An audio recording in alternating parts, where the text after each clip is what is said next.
जब किस्मत ही शैतान बन जाए तो क्या कोई इंसान भगवान बन सकता है? Oh, come on. ये कहानी है उस बच्चे की जिसे जन्म से पहले ही राक्षस घोषित कर दिया गया था। लोगों ने उसे श्राप माना, उसकी हर सांस को खतरा समझा, लेकिन उस बच्चे के अंदर जो आग थी वो किसी नर्क से नहीं बल्कि उसकी आत्मा की पुकार थी। क्या कोई इतना बदनसीब हो सकता है कि उसका जन्म ही उसकी सजा बन जाए? और क्या कोई इतना हिम्मती हो सकता है कि वो अपनी किस्मत से ही लड़ जाए, पूरे ब्रह्मांड से टकरा जाए? ये कोई साधारण कहानी नहीं है, ये है उस तूफान की कथा जिसने भाग्य की रेखाएं तक जला दी। जानिए नेजा की वो कहानी जो सिर्फ एक एनिमेशन नहीं, एक इमोशनल ब्लास्ट है।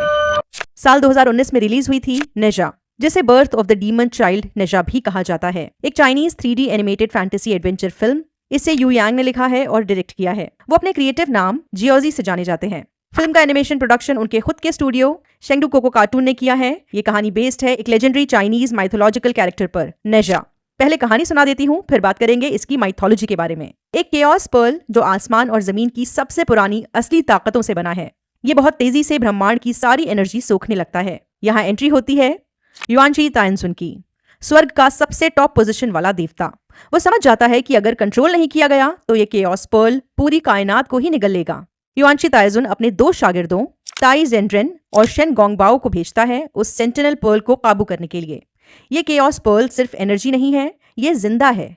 उसमें है अपनी सोच, अपना इरादा। वो किसी की बात नहीं मानता। वो शेन और ताई की शक्तियों को भी सोखने लगती है, उन्हें ओवरटेक कर लेती है। यानी ये कोई ऐसी शक्ति है जो खत्म नहीं की जा सकती। इसे समझा नहीं जा सकता, सिर्फ स्प्लिट या बैलेंस किया जा सकता है। सो तायनजुन उस पर्ल को 2 हिस्सों में डिवाइड कर देता है, स्पिरिट पर्ल और डीमन ऑर्ब। केओस पर्ल एक ऐसी चीज है जो खुद में दोनों एनर्जीज को रखती है, रोशनी और अंधेरा। जब तायनजुन इसे 2 पार्ट्स में तोड़ता है, स्पिरिट पर्ल और डीमन ऑर्ब, तो वो बेसिकली बैलेंस बनाने की कोशिश कर रहा है। लेकिन असली सवाल ये है, क्या अंधेरा कभी पूरी तरह मिटाया जा सकता है या सिर्फ उसका डायरेक्शन बदला जा सकता है? खैर, तायनजुन डीमन ऑर्ब पर एक हेवनली कर्स डाल देता है कि 3 साल के अंदर एक जबरदस्त बिजली के वार से वो तबाह हो जाएगा। फिर तायनजुन ताई को कहता है कि स्पिरिट पर्ल को चेतांगवान यानी चेतांग पास नाम के शहर ले जाए, जहां वो ली जिंग के तीसरे बेटे के रूप में दोबारा जन्म लेगा। उसे नाम दिया जाएगा नेजा। लेकिन शेन चाल चलता है। वो स्पिरिट पर्ल को चुरा लेता है और उसकी जगह डीमन ऑर्ब रख देता है। वो स्पिरिट पर्ल चुराता है क्योंकि उसके अंदर एक डीप रिजेंटमेंट है। उसे लगता है हेवन सिर्फ कुछ खास लोगों का है जिनमें वो खुद शामिल नहीं है। उसको लगता है कि उसके साथ भेदभाव होता है और उसे चालाकी दिखानी होगी। इससे होता यह है कि ली जिंग की पत्नी लेडी यिन एक ऐसे बच्चे को जन्म देती हैं जिसमें डीमन यानी राक्षस का नेचर होता है।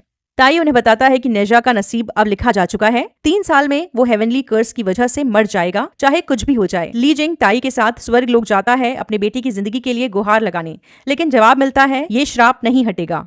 इस दौरान शेन चुराया हुआ स्पिरिट पर्ल लेकर जाता है ड्रैगन किंग के पास। समंदर के नीचे कन्फाइंड रहने और हेवनली कोर्ट के जेलर्स बनने से परेशान ड्रैगन्स को ऐसा लगता है जैसे उनके हाथ एक मौका आ गया है। ड्रैगन किंग उस स्पिरिट पर्ल को एक अंडे में डाल देता है, जिससे जन्म होता है एक नए ड्रैगन प्रिंस का।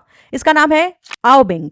ड्रैगन किंग आओबिंग को शेन के हवाले कर देता है ताकि वो उसका स्टूडेंट बन सके। उम्मीद ये होती है कि एक स्पिरिट पर्ल से पैदा हुआ ड्रैगन पूरी ड्रैगन जाति को एक नई पहचान देगा। दूसरी तरफ नेजा के माँ बाप उसके डिमोनिक नेचर को दबाने के लिए उसे झूठ बोलते हैं, यही कि वो स्पिरिट पर्ल से पैदा हुआ है और उसका मुकद्दर एक महान डीमन हंटर बनना है। वो उसे कहते हैं कि इस बारे में बाकी दुनिया को नहीं पता। नेजा टाई के अंदर ट्रेनिंग लेता है और बहुत महारत हासिल करता है, लेकिन उसकी इम्पेशंस बढ़ती है और एक दिन वो अपने बंधन तोड़कर डीमंस का शिकार करने निकल पड़ता है। एक वाटर डीमन का पीछा करते हुए वो एक फिशिंग विलेज को जला देता है। तभी आओबिंग उस फाइट में आ जाता है। नेजा पहले उसे हराता है, लेकिन बाद में दोनों मिलकर उस डीमन को मजा चखा देते हैं और एक छोटी लड़की को भी बचा लेते हैं। इस इंसिडेंट के बाद नेजा और आओबिंग के बीच दोस्ती हो जाती है, लेकिन जले हुए गांव के लोग नेजा को समझ नहीं पाते। वो हमेशा की तरह नेजा के खिलाफ बोलते हैं। उन्होंने नेजा के जन्म के बाद ही उसके माँ बाप को कह दिया था कि आपको अपने बेटे को यहाँ से कहीं दूर ले जाना होगा। वो लोग हमेशा से ही नेजा के साथ भेदभाव करते आए हैं। यहाँ के बच्चे नेजा को मॉन्स्टर बुलाते हैं, यहाँ के बड़े भी नेजा को पसंद नहीं करते। सबको यही लगता है कि वो एक राक्षस है जो उनको तबाह कर देगा। नेजा को जाहिर सी बात है हमेशा से ये बात चुभती है, उसे ये बुरा लगता है। अभी भी यही होता है। ये लोग नेजा के खिलाफ हो जाते हैं। गुस्से में नेजा विलेजर्स पर वार करता है और कई लोगों को चोट पहुंचती है।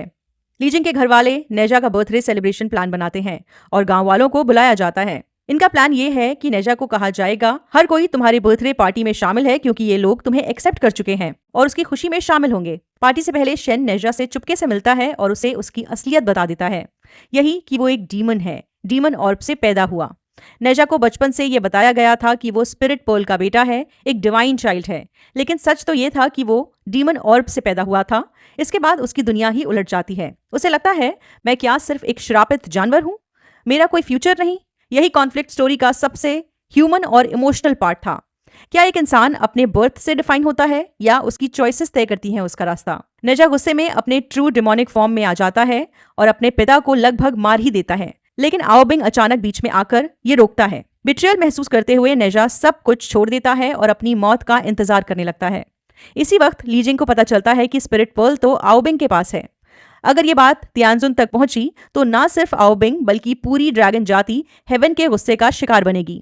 वहीं आओबिंग एक ड्रैगन प्रिंस है जो स्पिरिट पर्ल से पैदा हुआ है, लेकिन उस पर इतनी रिस्पॉन्सिबिलिटी डाल दी गई है कि उसकी अपनी सोच दब जाती है। जब उसे पता चलता है कि अगर सच सामने आया तो पूरी ड्रैगन जाति मिट जाएगी, तो वो चुप रहना और फिर शहर को बर्फ के नीचे दबा देना चूज करता है। वो बुरा नहीं है, लेकिन अपने पिता के आदेश से मजबूर है। शेन के कहने पर आओबिंग फैसला करता है कि चेतांगवान यानी चेतांग पास के वासियों यानी विटनेसेस को मिटा दिया जाए। वो पूरे शहर को एक मैसिव बर्फ की शीट के नीचे दबा देता है।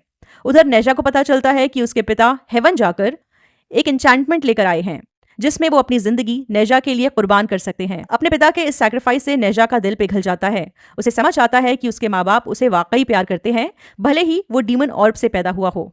वो वापस गांव लौटता है आओबिंग को रोकने के लिए। अपने फुल डिमोनिक फॉर्म में आकर नेजा आओबिंग को हरा देता है, लेकिन उसे मार नहीं डालता क्योंकि आओबिंग उसका इकलौता दोस्त था।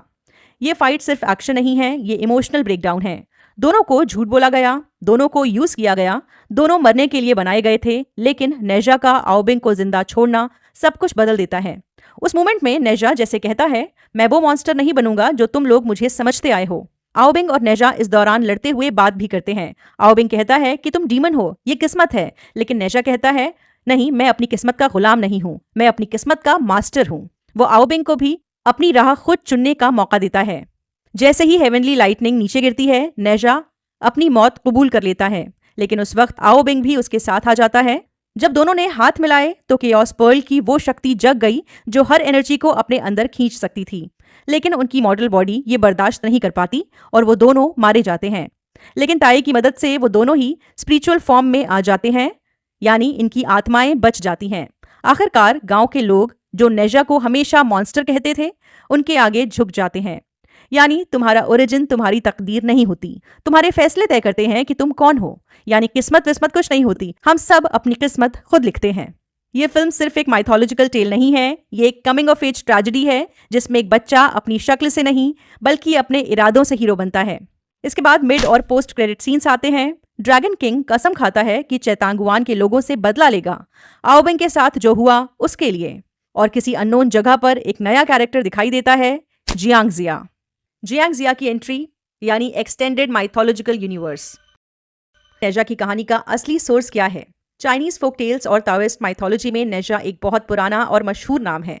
उसका ओरिजिन फेंगशन यानी नाम की एक क्लासिकल नॉवल से हुआ जो 16th सेंचुरी के आसपास लिखी गई थी, मिंग डायनेस्टी के दौरान।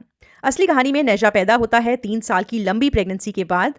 उसके पास डिवाइन वेपन्स होते हैं, यूनिवर्स रिंग और रेड आर्मलरी सैश यानी एक जादुई चक्र जिसमें पूरी कायनात की शक्तियां हैं, और एक लाल रंग का मैजिकल रिबन जो हवा में उड़ सकता है और उसके दुश्मनों को बांध सकता है। एक दिन गलती से नेजा एक ड्रैगन किंग के बेटे को मार डालता है, जिसकी वजह से ड्रैगन्स उससे बदला लेना चाहते हैं। फिर नेजा अपनी जान देकर अपने माँ बाप को ड्रैगन्स के गुस्से से बचाता है। बाद में उसका टीचर उसे दोबारा एक लोटस बॉडी में पैदा करता है और वो एक डिवाइन वॉरियर बन जाता है। नेजा के साथ जुड़े हुए कैरेक्टर्स जैसे कि युनशाई ताइंजुन, ताई जेंड्रन और शेन गोंगबाओ भी डायरेक्टली ताओइस्ट कॉस्मोलॉजी से इंस्पायर्ड हैं। युआनशी ताइंजुन ताओइज्म में एक पावरफुल देवता है, हेवन की हिरार्की का सबसे टॉप लेवल डिवाइन बीइंग। ताई जेंड्रन नेजा का टीचर ताओइज्म में एक एनलाइटेंड इमॉर्टल है, यानी एक ऐसा अमर इंसान जिसे ज्ञान की प्राप्ति हो चुकी है, उसके पास स्पिरिचुअल पावर्स हैं। शेन गोंगबाओ क्लासिकल टेल्स में वो जेलस और स्कीमिंग है, वो गॉड्स के सिस्टम से खफा होता है, symbol of rebellion against divine order. Chinese mythology में ड्रैगन्स इविल नहीं होते जैसे कि वेस्टर्न स्टोरीज में होता है। वो पावरफुल हैं, रॉयल्टी और वेदर के मास्टर्स हैं, लेकिन स्टोरी में ये ट्विस्ट दिया गया है कि उन्हें हेल का जेलर बनाया हुआ है। इससे एक पॉलिटिकल कमेंट्री भी मिलती है। जिन लोगों के पास पावर होती है वो बाकी स्ट्रांग लोगों को दबाने की कोशिश करते हैं, उन्हें सिस्टम में फंसाकर। स्पिरिट पर्ल और डीमन ऑर्ब सिंबल है यिन और यांग का। ये कॉन्सेप्ट डायरेक्टली आता है ताओइस्ट आइडिया ऑफ बैलेंस से। यिन और यांग को अलग करने से इम्बैलेंस होता है। फिल्म के क्लाइमैक्स में जब नेजा और आओबिंग मिलते हैं, वो यिन और यांग का रियूनियन सिंबलाइज करते हैं। कियोस पर्ल की एनर्जी एक्टिवेट करने का मतलब ये है कि वो अपने अंदर की डुअलिटी को एक्सेप्ट कर रहे हैं, ना सिर्फ रोशनी ना सिर्फ अंधेरा, दोनों का मिलाप। पोस्ट क्रेडिट्स में दिखाया गया जियांगजिया भी एक मेजर ताओइस्ट फिगर है, एक स्पिरिचुअल मास्टर जो सेंचुरी से जिंदा है। वो जीवन के अर्थ और ज्ञान की तह तक जा चुका है, एक ऐसा हेवनली मास्टरमाइंड जो बैटल्स और डेस्टिनी के पीछे की स्ट्रैटेजी बनाता है, जैसे एक चेस प्लेयर लेकिन कॉस्मिक लेवल पर। उसकी अपनी फिल्म भी है जियांगजिया लेजेंड ऑफ डिफाइकेशन। ये फेंक्शन सिनेमैटिक यूनिवर्स का पार्ट है। ये टीज करता है एक इंटरकनेक्टेड माइथोलॉजिकल वर्ल्ड जहां और भी गॉड्स, डीमंस और मॉर्टल्स अपनी डेस्टिनी से लड़ रहे हैं। अगर आप वॉचरोज को सपोर्ट करना चाहते हैं तो डिस्क्रिप्शन में Amazon का जो अफिलिएट लिंक दिया गया है उसके थ्रू ही ऑनलाइन शॉपिंग करें। बाय।